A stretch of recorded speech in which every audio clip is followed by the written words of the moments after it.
Hola. Gracias por estar aquí de nuevo. Yo soy el licenciado Francisco Madrid. Yo soy Alex Tessier. Muy bien. Bien, Alex nos vuelve a visitar para platicar un tema que está explicado mucho en las redes sociales, pero realmente habría que retomar, cuestionar las razones por las cuales hoy existe algo que se llama divorcio incausado. Uh-huh. Es decir, Sí.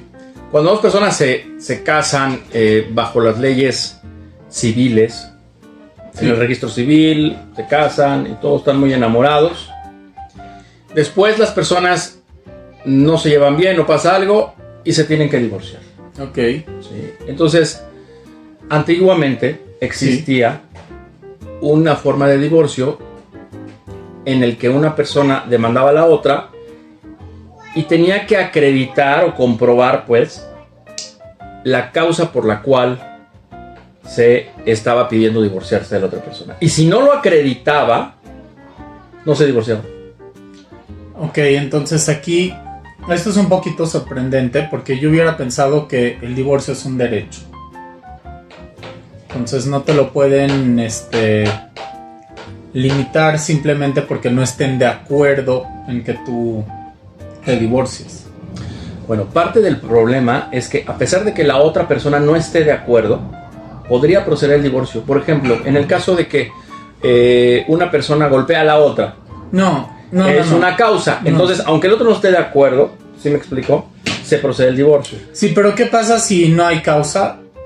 ¿Cuál era la visión antigua de la ley que no permitía a las personas divorciarse? Si no había causa, no había divorcio. Pero, ¿cuál es el motivo? ¿El motivo? Sí. El motivo es que lo que buscaba la ley era proteger el matrimonio, que no por cualquier causa la gente se divorciara. Esa era, en esencia, es una visión tradicionalista. O sea, mis derechos individuales de escoger con quién quiero vivir. Eso es. No tengo ese derecho. No reconocía la ley que yo tengo derecho a vivir o no vivir con la persona que yo quiera, a formar la familia que yo quiera. No lo reconocía. Alguna vez un amigo me hizo una reflexión similar, pero en el otro sentido. Es decir, el matrimonio es un acto, vamos a decirlo así, lo voy a poner entre comillas, Sí. muy formal, muy sublime, Okay. en el que para poder tomar la decisión de casarse con otra persona es algo muy serio. Es como un contrato. Tú vas a hacer un contrato. No sé si es como un contrato. No, es un contrato. Sí, tiene no, más, digamos que tiene más cosas. Vamos a asemejarlo a un contrato. Componentes. Hay quien ha hablado y han escrito, antiguamente se escribió mucho sobre el contrato del matrimonio. Sí. Pero en realidad tiene algunas características que no necesariamente es como un contrato al 100%. Sí, te digo, pero es más compuesto que un contrato, pero uno de sus componentes debe de ser un contrato. Como un contrato. Entonces, ¿qué pasa cuando tú te asocias con una persona? ¿Sí?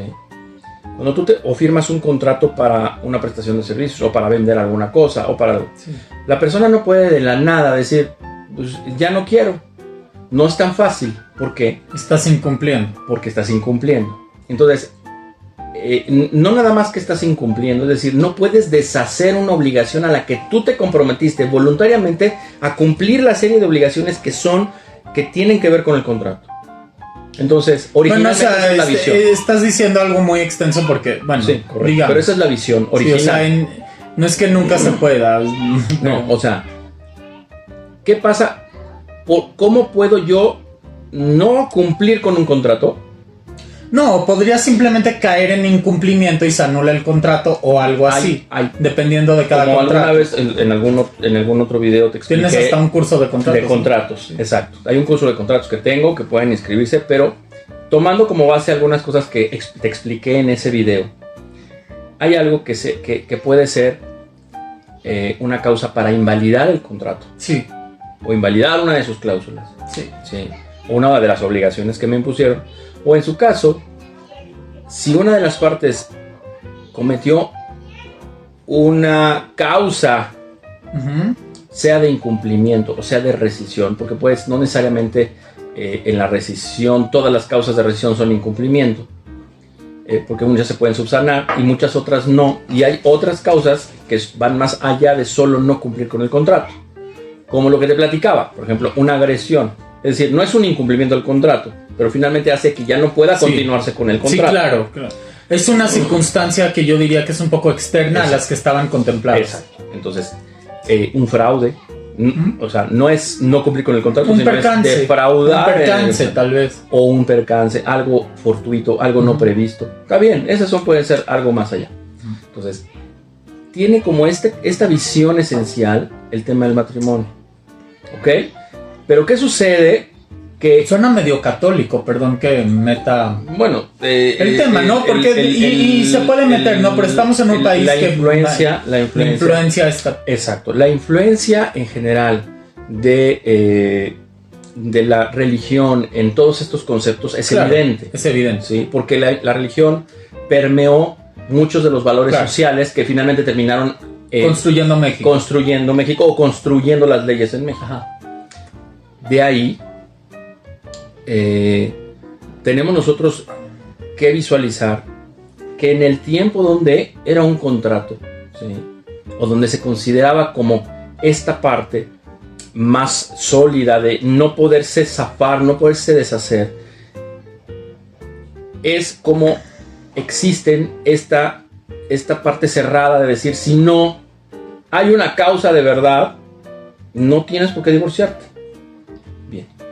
Pero existe ahora otra visión. Y estaban como que reglamentadas cuáles son las causas y cuáles no pueden ser. Claro, Entonces, puede ser por esto, claro, por esto no puede ser. Era por exclusión, no tanto que dijera esto no, sino